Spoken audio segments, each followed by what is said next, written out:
States, he successfully argued and briefed 3 different cases leading to landmark decisions. Besides having written numerous articles in scholarly journals, he has authored numerous books. The one most renowned is entitled Pieces of Eight: The Monetary Powers and Disabilities of the United States Constitution, the most comprehensive study in existence of American monetary law and history viewed from a constitutional perspective.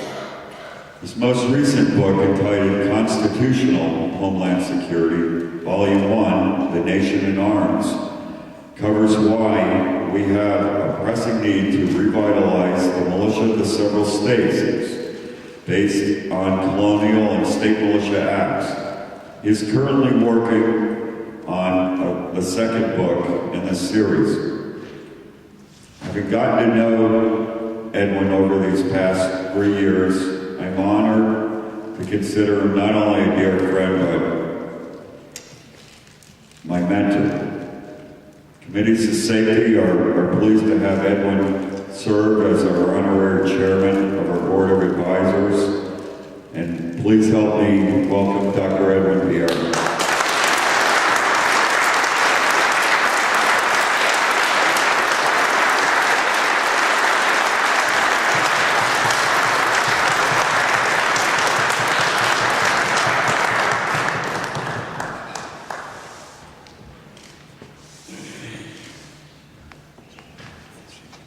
Thank you, ladies and gentlemen.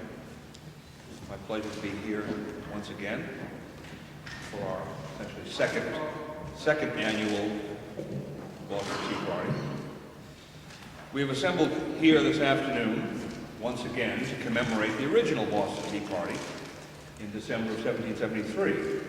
Now, if you recall, at that time, there were 3 tea ships, the Beaver, the Elizabeth, and the Dartmouth, that were tied up at Griffin's Wharf, unable to unload their cargoes because the Patriots of Boston prevented them from doing so, or to set sail for England with those cargoes still aboard because the governor of Massachusetts prohibited them from doing so. A mass meeting of what Samuel Adams called the body of the people had convened not very far from here at Old South Church because Faneuil Hall was too small to hold the teeming crowd. The Patriots listened to addresses from their leaders while they awaited the appearance of Mr. Roch, who was the owner of the Dartmouth. He had traveled to Milton to beseech Governor Hutchinson to allow his ship to depart with the hold still packed with tea.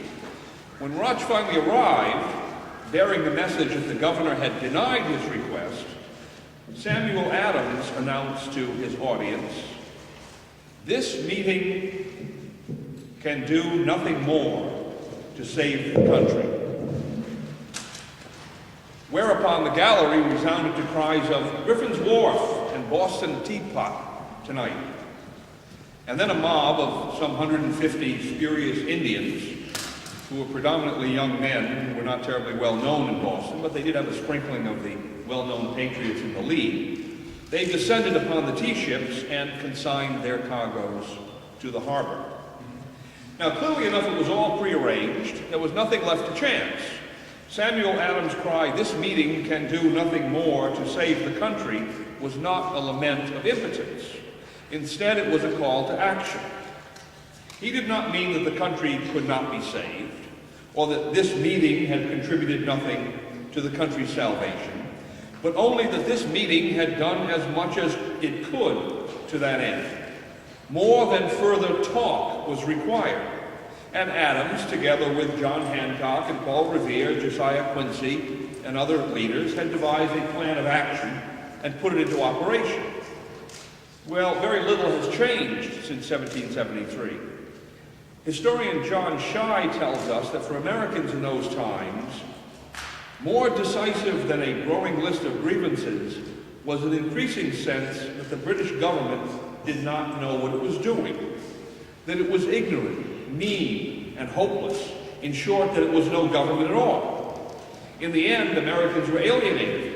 They did not come to hate the British government any more than they hated the British Army, but they did cease to believe that that government had any necessary organic part in their own existence. Well, what is different today? In principle, not very much. 10th Amendment resolutions in state legislatures, the so-called Tea Parties that are held throughout the country, raucous town hall meetings, these all provide rather compelling evidence that common Americans are simply fed up, if not perhaps with the general government itself as some kind of abstract institution, then surely with the egotistical, arrogant, avaricious, self-promoting, sybaritic, incompetent, ignorant, callous, corrupt,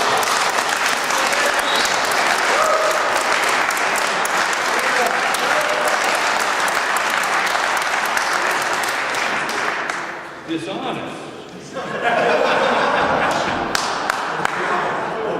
and often rogue individuals who infest all too many public offices in the disgrace of Columbia.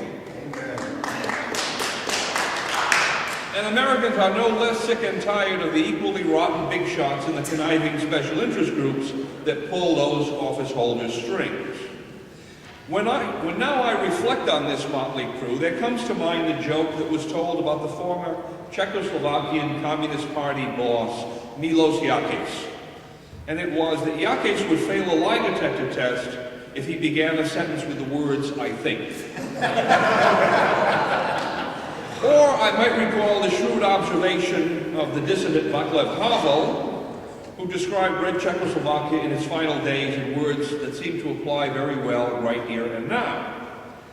The number of people who sincerely believe everything that the official propaganda says is smaller than it has ever been. But the number of hypocrites rises steadily. Seldom has a social system offered scope so often, so openly, and so brazenly to people willing to support anything so long as it brings them some advantage. To unprincipled and spineless men prepared to do anything in their craving for power and personal gain. To born lackeys. It is not surprising that so many public and influential positions are occupied more than ever before by notorious careerists, opportunists, charlatans, and men of dubious records. In short, by typical collaborators. He was speaking of Czechoslovakia. Really? Confronted today with just this sort of sordid and stupid political environment, not only have average Americans ceased to believe that the general government has any necessary organic part in their own existence, but they have come seriously to question what, if any, legitimate part it has to play, or should be allowed to play in their lives at all. Every day, Americans witness with increasing dismay and disgust public officials interfering where and when they are not wanted, not needed, and not capable of doing anything but causing mischief. For the two most glaring examples, at least my favorite example, first, the Federal Reserve System. The Federal Reserve System has dragged this country to and perhaps over the very brink of economic catastrophe, and the only response from official Washington is to bail out the politicians' pet banks and cronies among the big Wall Street speculators and to extend new powers to the system so as to enable the bankers and their clients to continue their paper money and securitization rackets until the Ponzi pyramids entirely self-destruct, taking America down with them. Second, the Department of Homeland Security and its satellites in every state and locality throughout America. They're setting up at breakneck speed a first-class paramilitarized police state on the East European Stalinist model. Yet all of the surveillance, the wiretaps, the fusion centers, and the other supposed anti-terrorist schemes bearing down on common Americans in the jackbooted style of East German Stasi could not, or would not, prevent the recent mass murder on, of all places, the United States Army base. On the evidence of these two examples alone, more and more thoughtful Americans are coming to the conclusion that as long as the types of public officials now in charge remain in charge, the general government will do little more than continue to loot the economy